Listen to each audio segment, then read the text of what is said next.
केलेली आहे। या वारकरी संप्रदायाने सुद्धा भगवान शिवाची सेवा केलेली आहे। कारण माझ्या भगवान भुवनेश्वराने महादेवानं गौरी शंकराने पंढरीची वारी केलेली आहे। काय केलेली आहे? पंढरीची वारी केलेली आहे मामा। पंढरीची वारी माझ्या भगवान परमात्म्याने भुवनेश्वराने केलेली आहे। ज्यावेळेस भगवान परमात्मा पंढरीला जातायत, अहो नंदी जात नाही पुढे चंद्रभागेतून, त्यावेळेस नंदी त्या चंद्रभागेच्या पुढे जात नाही। खूप गर्दी आहे पंढरपुरामध्ये, विठ्ठल विठ्ठल नामाचा घोष सुरू आहे। आणि त्या ठिकाणी माझा भगवान परमात्मा भुवनेश्वर नंदीवर बसून त्या ठिकाणी पंढरपुरात गेलेला आहे। पंढरपुरात गेलेला आहे आणि नामदेव पायरीच्या दिशेने जाताना खूप गर्दी झालेली आहे। कसं तरी बळजबरीने भगवान शंकरानं नंदीला नामदेव पायरीच्या जवळपास नेलं, पण आता नंदीला चालता येईना। आषाढी वारीचे दिवस आहेत, खूप गर्दी आहे, नंदीला चालता येईना। वारकऱ्याला त्रास होऊ लागला, पण भगवान महादेवानं सांगितलं, बाबा रे वारकऱ्याला त्रास होऊ देऊ नको, तू थांब इथंच। आजही जर कोणी आपल्यातले गावकरी जर पंढरपूरला जात असतील किंवा गेलेले असतील तर तुमच्या निदर्शनात येईल, चंद्रभागेपासून वर जात असताना तुम्ही तर पंढरीची वारी करत असता मामा। आपण त्या ठिकाणाहून चंद्रभागेमध्ये स्नान केल्यानंतर नामदेव पायरीकडे जाताना मुख्य जी कासार गल्लीमधली पोलीस चौकी आहे ना, त्या पोलीस चौकीच्या शेजारी एक मारुतीरायाचं मंदिर आहे ना।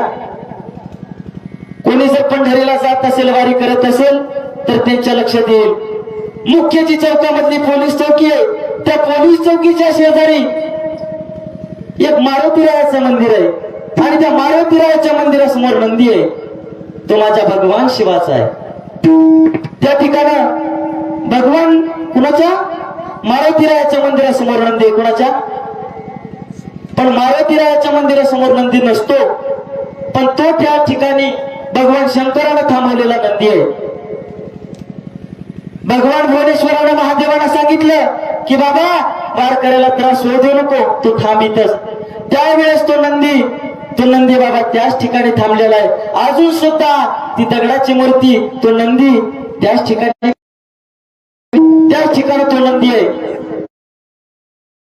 अरे बायकोला तर या महादेवानं त्या ठिकाणी पंढरपुरामध्ये नेलंच नाही, बायकोला तर पंढरपुरामध्ये आणलंच नाही। बायकोला तिकडच पंढरीच्या रेल्वे स्टेशनकडे तिकडच थांबवलं। परत आई मला सांग, माऊलीनं गोडवर रंग केलेलं ज्ञानोबरायांना, चंद्र तेथे चंद्रिका, शंभू तेथे अंबिका, पण त्या ठिकाणी अंबिका वजा आहे मामा। दादा त्या ठिकाणी शंभुका अंबिका वजा आहे, त्या ठिकाणी फक्त शंभू आहे, अंबिका नाही। तर अंबिका तिकडे रेल्वे स्टेशन का पलीकडे। परत त्या त्याच ठिकाणी महादेवानं सांगितलं की तू इथेच थांब। त्या ठिकाणी रेल्वे स्टेशनच्या पलीकडे पार्वती माता आहे, त्या मारुतीरायाच्या मंदिरासमोर नंदी आहे। आता कोण राहिलं? गणपती बाप्पा। दोघ जणच भगवान महादेव आणि गणपती बाप्पा नामदेव पायरीच्या दिशेने निघाले। नामदेव पायरी चढले आणि नामदेव पायरी चढल्यानंतर जे मुख्य महाद्वार आहे ना, त्या मुख्य महाद्वारामध्ये भगवान परमात्मा मुख्य महाद्वारामध्ये गेले। पण त्या ठिकाणी खूप गर्दी झाली, एवढी वारकऱ्याची गर्दी झाली आणि आपल्या गणपती बाप्पाचं देरी खूप मोठी। त्या ठिकाणी गणपती बाप्पाला अडचण व्हायला लागली।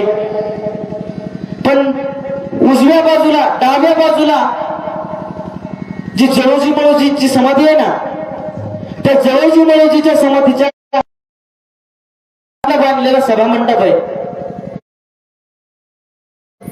त्या सभामंडपाच्या त्या ठिकाणी एक गणपतीरायाचं मंदिर आहे, जे जात असतील त्यांच्या लक्षात येईल। खाली उतरत असताना खूप गर्दी झाली, गणपतीरायांची डेअरी त्या ठिकाणी त्या गर्दीमध्ये आहे। मुख्य महाद्वार उलटून सर्व महाद्वार उलटून आता भगवान महादेव पुढे गेले। गर्दी सावरत सावरत गर्दी सावरत सावरत भगवान महादेव पंढरीरायाच्या समोर गेले.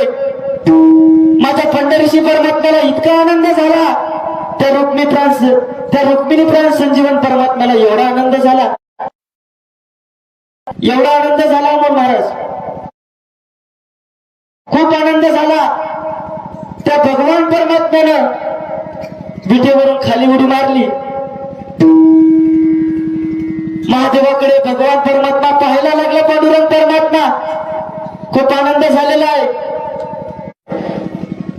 अजून सुद्धा त्या ठिकाणी तुम्ही जा आणि पहा की भगवान पांडुरंगरायाच्या टोपावर डोक्यावर अजून सुद्धा महादेवाची पिंड आहे. त्रिशूळ डमरू घे